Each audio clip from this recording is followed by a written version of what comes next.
അടിപൊളി, ഭയങ്കര energetic performance ആയിരുന്നു. ഞങ്ങൾ എല്ലാവരും ലിറ്ററലി, ഞാൻ ഡാൻസേഴ്സ് അടിപൊളിയായിരുന്നു എല്ലാവരും. അവർക്ക് വലിയൊരു കൈയ്യടി.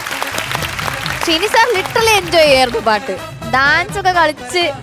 എനിക്ക് ഐ ലവ്ഡ് ഇറ്റ്.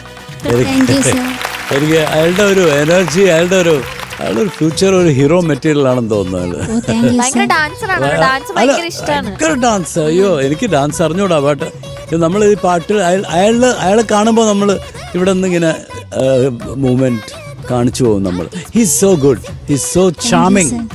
അയാൾ ഡെഫിനറ്റ്ലി അയാൾക്ക് ഹീസ് ഗോൺ ഒരുപാട് fan following, girl fan following especially ഒരുപാട് കാണാൻ അയാൾക്ക് ഡെഫിനറ്റ്ലി ഇൻ ഫ്യൂച്ചർ. ഇല്ല ഇപ്പൊ ഇല്ലേ, അതാ സങ്കടമാണല്ലേ. കുഴപ്പമില്ല, അത് ചുമ്മാ അത് വെറുതെ. But you are so good. Singing was good. ഈ പാട്ടിലുള്ള എനർജി ഉണ്ടായിരുന്നു, നല്ല ത്രോ ഉണ്ടായിരുന്നു, എല്ലാം ഉണ്ടായിരുന്നു. അഫ്കോഴ്സ് നോട്ട്സ് അവിടെ ഇവിടെ ഒക്കെ പോയി, but that's okay. It's okay for a performance.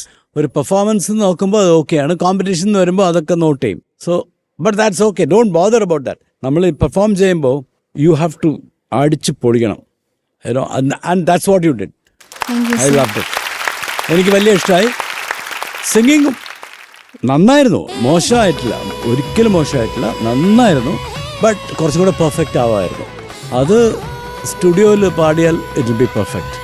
സ്റ്റേജിൽ വരുമ്പോൾ if you are perfect in this song then you made it. നിങ്ങൾ ഒരു വലിയ സിംഗറാവും. അതുകൊണ്ട് പെർഫെക്ഷനിലേക്ക് പോയിക്കൊണ്ടിരിക്കുക. യു വെരി യങ് അല്ല, ഇനി എത്ര കാലമുണ്ട്. So keep practising. You are so good. ഒരുപാട് ഇൻഗ്രീഡിയൻസ് ഉള്ള ഒരാളാണ്. ഡെഫിനറ്റ്ലി ഒരു സ്റ്റാർ മെറ്റീരിയലാണ് നിങ്ങൾ.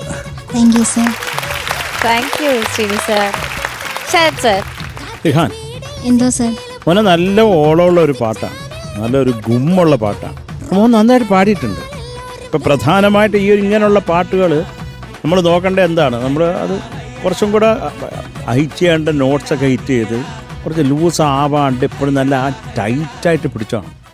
ഗ്രിപ്പ് നമ്മൾ പറയത്തില്ല, ആ ഒരു ഗ്രിപ്പ് എപ്പോഴും വേണം. മോനി എന്താണ് മുകളിൽ ശബ്ദത്തിന് എന്തെങ്കിലും പൊട്ടലും ചീറ്റലൊക്കെ ഉണ്ടോ? പറഞ്ഞു. സ്ട്രെയിനുണ്ട്. അതാ ഞാൻ എഴുതിയേക്കുന്നത്, അതാ സ്ട്രെയിൻ.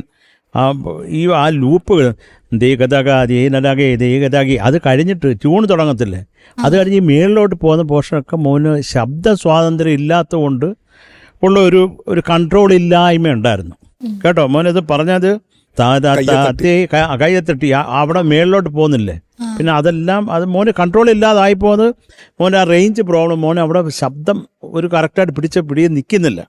പിന്നെ പ്രധാനമായിട്ട് അനുപല്ലവി ഇപ്പം നമ്മൾ തുടങ്ങുന്ന പോർഷൻ ഈ ലയം എന്ന് പറയും. ലയം എന്ന് പറഞ്ഞാൽ നമ്മളിപ്പോൾ ഒരു ടക്കട്ട് നമ്മൾ പാടുന്ന എല്ലാ സംഭവങ്ങളും ആ ഒരു ഘട്ടത്തിനകത്ത് തന്നെ നിൽക്കണം. കുറച്ച് ലൂസായിട്ടോ അല്ലെങ്കിൽ അങ്ങനെ ആവരുത്. അത് പ്രത്യേകിച്ച് ഇങ്ങനെ ഗ്രിപ്പായിട്ടുള്ള ഒരു പാട്ട്. മോനെ ആദ്യത്തെ ഒരു 4 ലൈൻ അനുപല്ലവി ഒന്ന് പാടാമോ കൃത്യമായിട്ട്, താളത്തിന് പക്കായിട്ട്?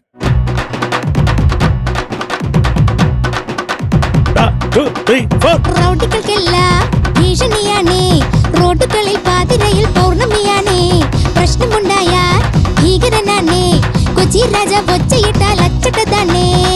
മീറ്റർ വേണ്ട, മിന്നായം വേണ്ട, പിസിമാരെ ഫ്യൂസൂരല്ലേ, പെട്രോൾ ബങ്കിൽ ക്യൂ നിൽക്കാറില്ല, ഊകിപ്പായും പുഷ്ബെല്ലാണേ, ഈ ബ്രേക്ക് പൊട്ടിയ നാട്ടിൽ വെല്ലടിഞ്ഞൊരു ലൈഫിൽ ഈ പട്ടണത്തിൽ. മതി മക്കളെ, മതി. Thank you. ഇപ്പം ലയത്തിനകത്ത് തന്നെ ഉണ്ട്. മറ്റേത് കുറച്ച് ചതഞ്ഞരഞ്ഞിരുന്നു ആദ്യം 4 ലൈൻ. മോൻ നോക്കണം എപ്പോഴും പാടുമ്പോഴും നമ്മൾ ആ ലയം വിട്ട് പോവുകയോ ചെയ്യരുത്. എപ്പോഴും അത് ഈ സാധനം നമ്മുടെ ബോഡിയിലുണ്ടായിരിക്കും. മൈക്കിൾ ജാക്സൺ സാറിൻ്റെ ഒക്കെ റെക്കോർഡിങ് മക്കൾ കണ്ടുണ്ടോ? യൂട്യൂബിലൊക്കെ ഉണ്ട്. കണ്ടുണ്ടോ? അപ്പം അതൊക്കെ കേൾക്കണം കേട്ടോ. ആ സിങ്കപ്പേഷൻ അദ്ദേഹം പാടുന്നത് ഒരു ട്രിക്കി ഫ്രേസൊക്കെ കൂളായിട്ട് വന്ന് പാടിയിട്ടുണ്ട്. അദ്ദേഹത്തിൻ്റെ തന്നെയാണ് എങ്കിലും. അപ്പം മക്കൾ അതൊക്കെ നോക്കുക, വേറൊന്നുമില്ല. ബാക്കിയൊക്കെ നല്ല ഈ മുകളിലുള്ള മാത്രമായിരുന്നു. കാരണം അതാണ് അതിൻ്റെ ഒരു ഹുക്ക് ലൈൻ മേളിലാണ് താൻ. എന്ത് ചെയ്യാൻ പറ്റും? അപ്പം എന്തൊക്കെയായാലും അതിൻ്റെ ഓളമുള്ള ഒരു പാട്ട് എടുത്തുകൊണ്ട് വന്ന് മക്കളെ ഇതൊക്കെ ശരിയാവട്ടെ. ഇപ്പം അണ്ണാച്ചി പറഞ്ഞ പോലെ നീ കാണാൻ സുന്ദരനാണ്. അപ്പം എന്തൊക്കെയായാലും അടിച്ച് പൊളിക്കട്ടെ. എന്താ തൊണ്ട അടപ്പാണോ അതോ ഇപ്പം ഇങ്ങനെ സംഭവിച്ചതാണോ? അല്ല സർ, ചെറിയൊരു അടപ്പുണ്ട്. അടപ്പുണ്ട്, ഓക്കെ. അടപ്പൊക്കെ നമുക്ക് തെറിപ്പിക്കാം കേട്ടാ. അതെ. All the best. അത്രേ ഉള്ളൂ. Thank you sir. Thank you Sharath sir. Shanika. Rihan എന്തോ നല്ല എനർജറ്റിക് പെർഫോമൻസ് ആയിരുന്നു കേട്ടോ. Thank you sir.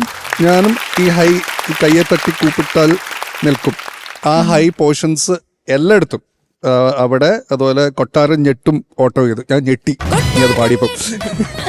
കൊട്ടാരം വിറച്ചു. ആ ഹൈ പോകുന്നിടത്ത് ഭയങ്കര സ്ട്രെയിൻ ഫീൽ ചെയ്തു റിഹാൻ. പിന്നെ അടപ്പുണ്ടെന്നുള്ളത് തോന്നി, കാരണം റിഹാൻ സാധാരണ ഇങ്ങനല്ല പെർഫോം ചെയ്യുന്നത്. റിഹാൻ അടിപൊളിയായിട്ട് പാടുന്ന ആളാണ്. എന്ത് ഡാൻസ് ഉണ്ടെങ്കിലും ഡാൻസിൻ്റെ ഇടയിലും ബ്രത്തൊന്നും പോവാതെ പിന്നെ ഇപ്പോൾ ബി ജിയിലൊക്കെ ഡാൻസ് ഉണ്ടെങ്കിൽ അത് ഡാൻസ് കഴിഞ്ഞിട്ടും കൃത്യമായിട്ട് പാടുന്ന ഒരാളാണ് റിഹാൻ. അപ്പോൾ അതുകൊണ്ട് ഒച്ചയടപ്പ് കാരണമായിരിക്കാം ഇത് സംഭവിച്ചത്. അപ്പം അതേ ഉള്ളൂ മോനെ, ആ ഹൈസിലുള്ള ആ ഒരു സ്ട്രെയിൻ. പിന്നെ നമ്മുടെ ഇത് അനുപല്ലവിയിലെ താളം അത് ഒന്ന് ലോക്കിൽ വീഴണമായിരുന്നു. പ്രത്യേകിച്ച് ഇതിങ്ങനെ ഒരു റിതം ഓറിയൻറ്റഡ് കമ്പോസിഷനാണിത്. അപ്പോൾ അതിനനുസരിച്ച് ഇങ്ങനെ ടക്കട്ട എന്ന് നിൽക്കണം ഓരോ വാക്കും. പിന്നെ പാടിയതൊക്കെ കൃത്യമായിട്ട് നമ്മൾ കേട്ടു കേട്ടോ. അതൊക്കെ വോക്കൽ ക്ലാരിറ്റി അടിപൊളിയായിരുന്നു. Thank you sir. ഓക്കെ, അപ്പോൾ അത്രേ ഉള്ളൂടാ. നെക്സ്റ്റ് ടൈം ഈ അടപ്പൊക്കെ തെറിപ്പിച്ചിട്ട് വാ. വരും. All the best. Okay, thank you Shanika. Rihan, പാട്ട് പാടുന്നോണ്ട് നിനക്ക് ഡാൻസ് അങ്ങോട്ട് ഭയങ്കര ചെയ്യാൻ പറ്റിയില്ല അല്ലേ? ഭയങ്കരമായിട്ട് നമുക്കൊന്ന് ചെയ്താലോ? ചെറുതായിട്ട്. ശ്രീതേട്ടാ, ശരത് സാർ, നമുക്ക് കാണാം റിഹാന്റെ ഡാൻസ്. പിന്നെ റെഡി? ഞങ്ങൾ റെഡി. Ready ready. തകർക്ക് മോനെ, തകർക്ക്. കളിക്കണം. Hey, hey, hey, hey, hey, hey.